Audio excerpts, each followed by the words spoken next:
Okay, my name is ShanghAI and I'm presenting for the group 2A. Our topic is how can actuation drive sensing?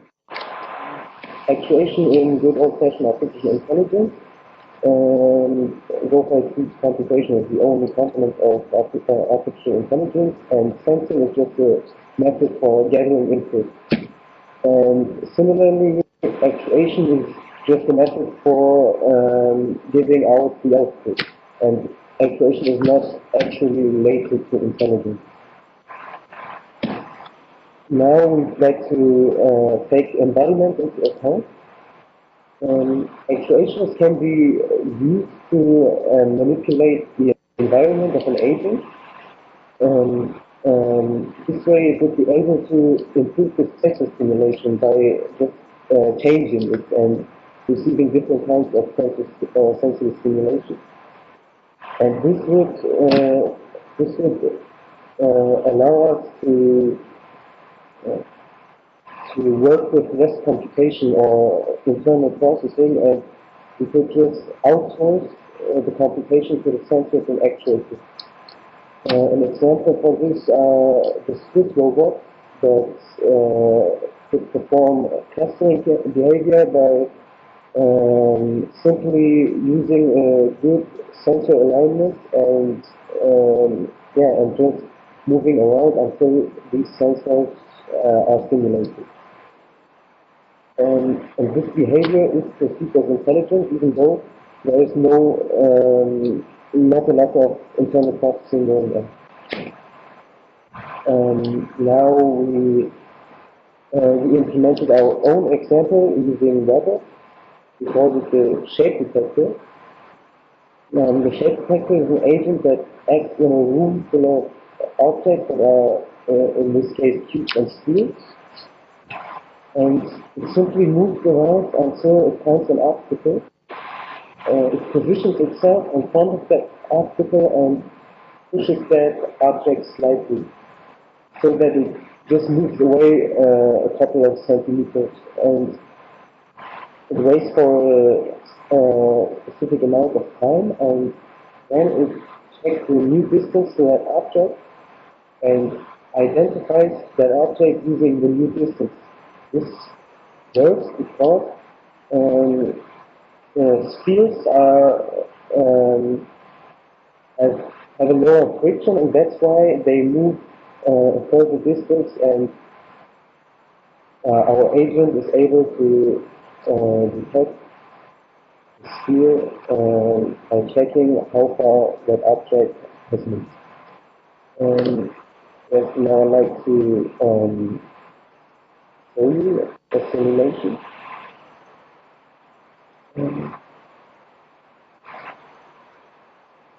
Here we have the simulation, and this is the agent.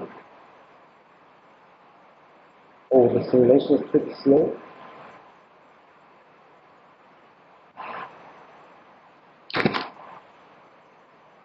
So you can see that it approaches an object, and when it finds that object, it starts the identification process.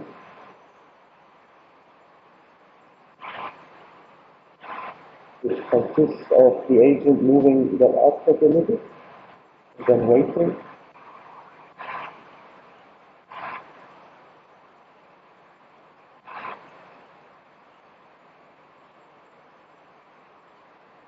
And it detected that the object is a sphere, and since the simulation is pretty slow, I will abort it right now.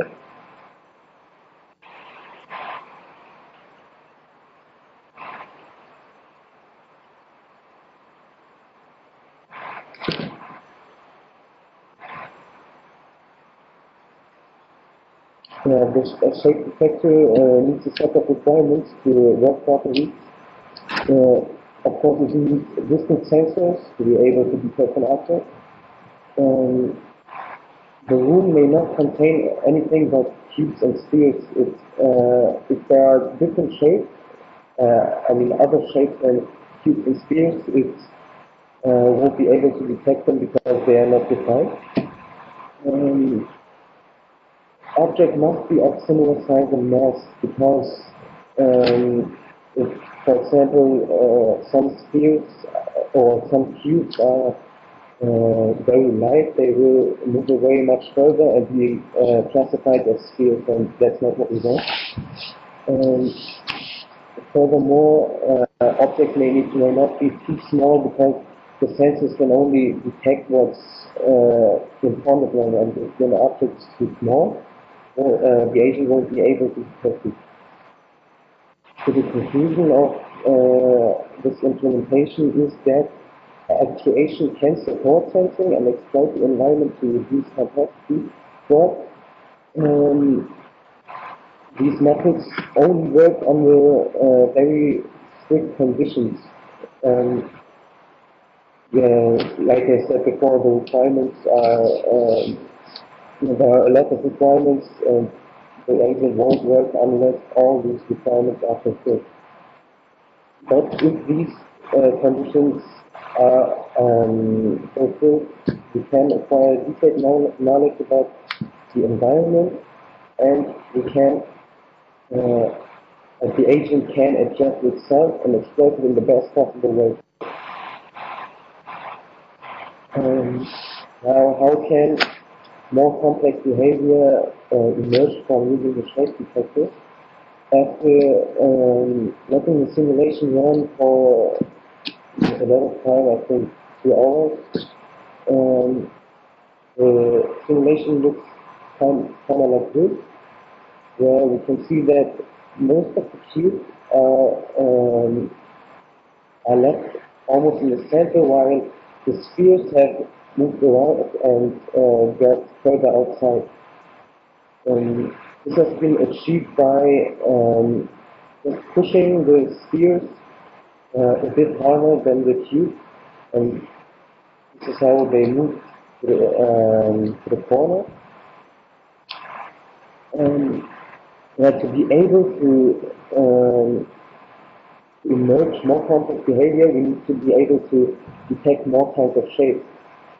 To define how to detect more kinds of shapes, the behavior of the shape detector can be used to, for example, make an outlier analysis by just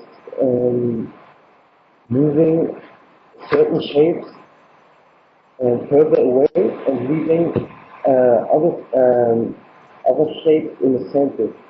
So in this case, the outliers would just move to the corners of the field, while the objects that we want to keep are left in the center.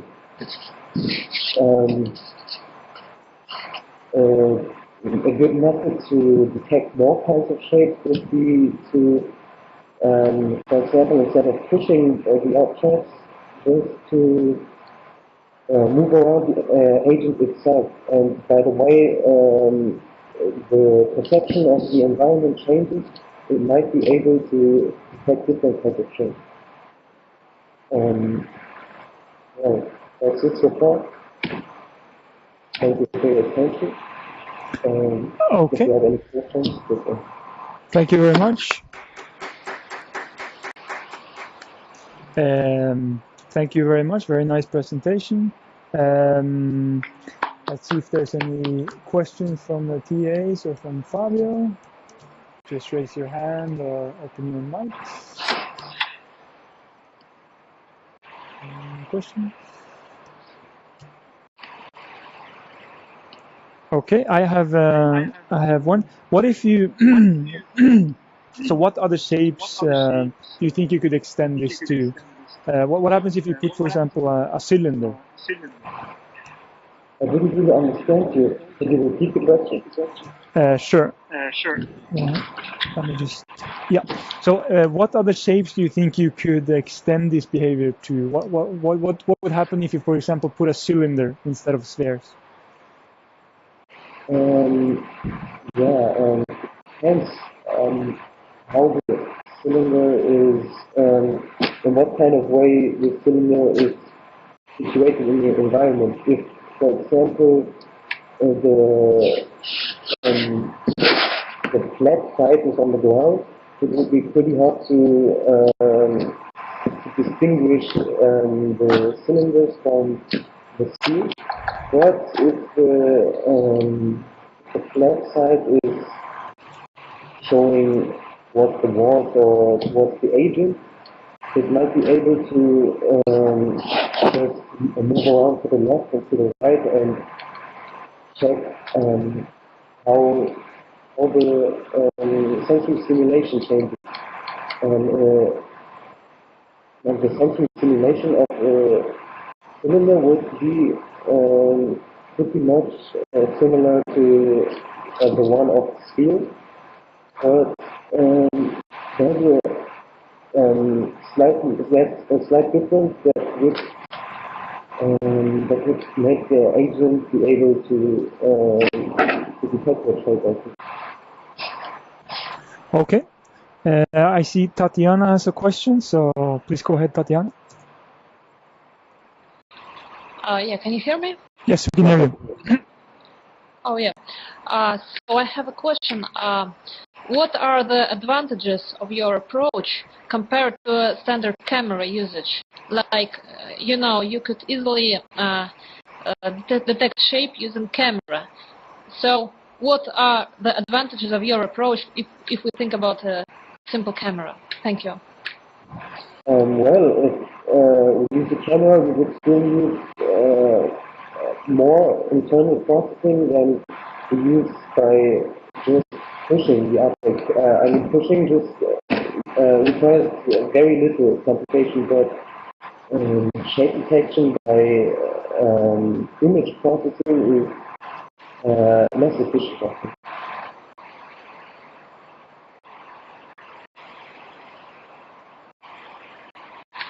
Okay, thank you. I get it. Okay, I also have a question. At some point, you say that to benefit from the interaction, you needed to have a detailed representation of the world. What do you mean exactly? Because literally, I'm not sure if it is a correct statement. Let me check. In a slide, you say that to benefit from the interaction, you needed to have a detailed representation of the world. I think the exact wording was detailed knowledge about environment is important to adjust oneself in the best possible way, right? Exactly. What do you mean exactly there? Well, I didn't mean that representation was needed. I mean, just like the Swiss robots won't work if there were no walls in the simulation. Our example of an agent won't work if it doesn't know what kind of shape there or how large the shapes are. That's just what I meant. Or maybe I didn't understand the question. But you understood the question.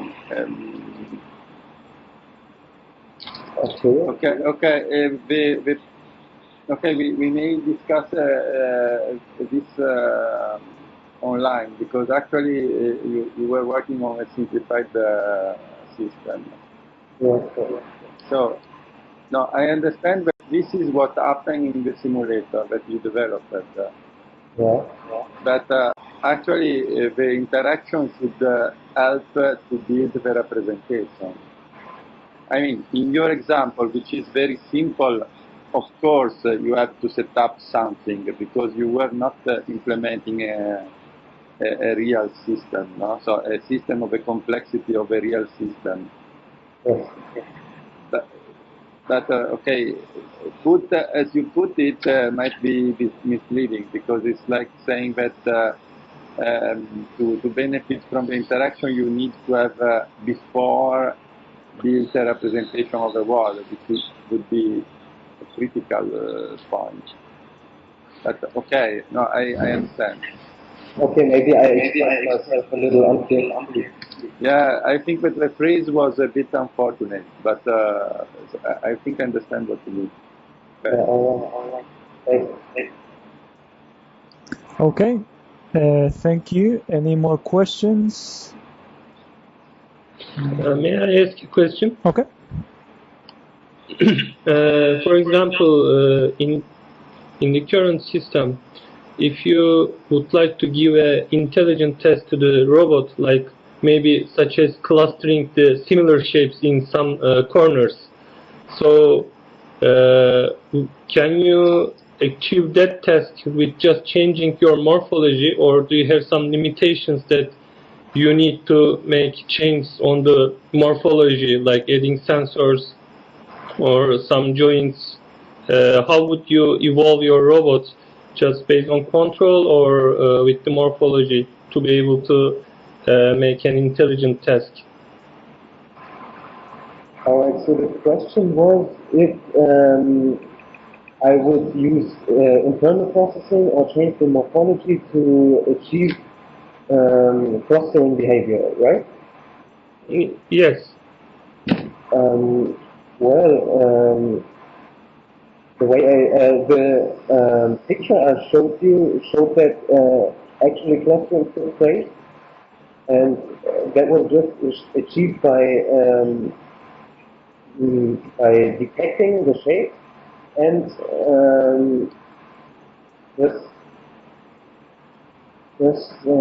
giving the agent the information beforehand that a certain shape is to be treated like an outlier, and those shapes will be just pushed harder than other shapes, and that's how, for example, the outlier analyzes might be achieved.